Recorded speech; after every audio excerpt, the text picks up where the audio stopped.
Oui, Audi a tué la RS4. Pas par choix, par nécessité. Parce que le marché, les normes et la concurrence l'y ont forcé. Et cette RS5 2026, ce n'est pas juste un nouveau nom, c'est une déclaration de guerre.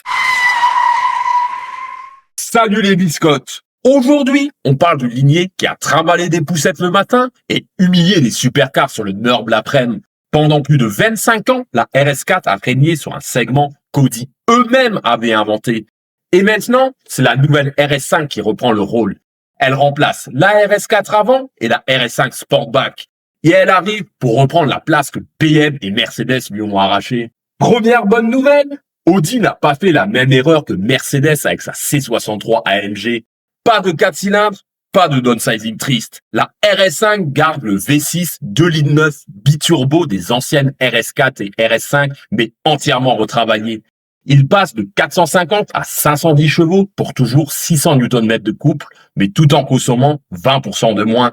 Sauf que cette fois, il est plus tout seul.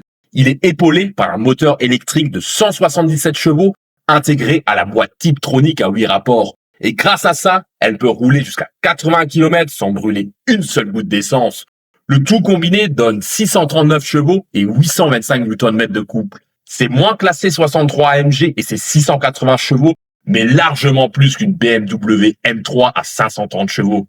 Et maintenant que celle-ci existe aussi en break, on a carrément droit à un règlement de compte. Et ce sont les turbos qui vont parler, pas les juges. Une RS, c'est un moteur, mais c'est surtout un châssis. Et là, Audi a sorti la sulfateuse technologique. La RS5 inaugure une transmission quattro inédite avec Dynamic Torque Control. Toutes les 5 millisecondes, le calculateur analyse les paramètres de conduite et peut faire varier la répartition de la voiture de 70% à l'avant, 30% à l'arrière, jusqu'à 15% à l'avant, 85% à l'arrière en un claquement de doigts. En virage, jusqu'à 2000 Nm peuvent être redistribués instantanément entre les roues arrière pour stabiliser ou carrément mettre la voiture en glisse. Franchement, si un jour on m'avait dit que je pourrais drifter une quattro, j'aurais demandé le numéro de ton dealer. Et si tu veux d'autres révélations qui piquent comme ça, pense à t'abonner.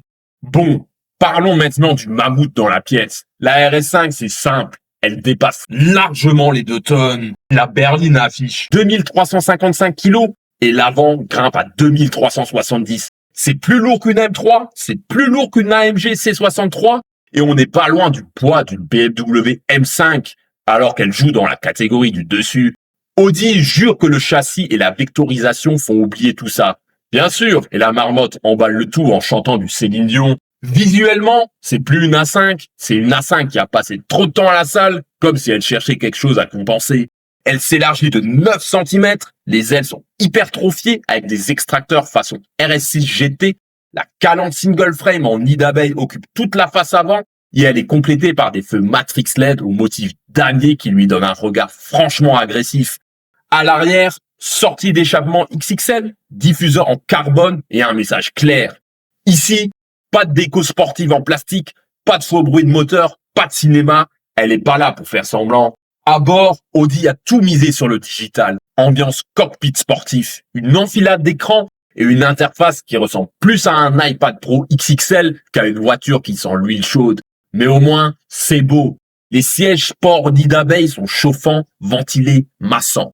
Et le bouton RS sur le volant active un mode boost, 10 secondes de pleine puissance. Avec un habitacle pareil, tu deviens littéralement le data analyst de ta propre conduite. Côté performance, c'est efficace. Un 0 à 100 en 3 secondes 6, une vitesse de pointe jusqu'à 285 km/h avec le pack Audi Sport.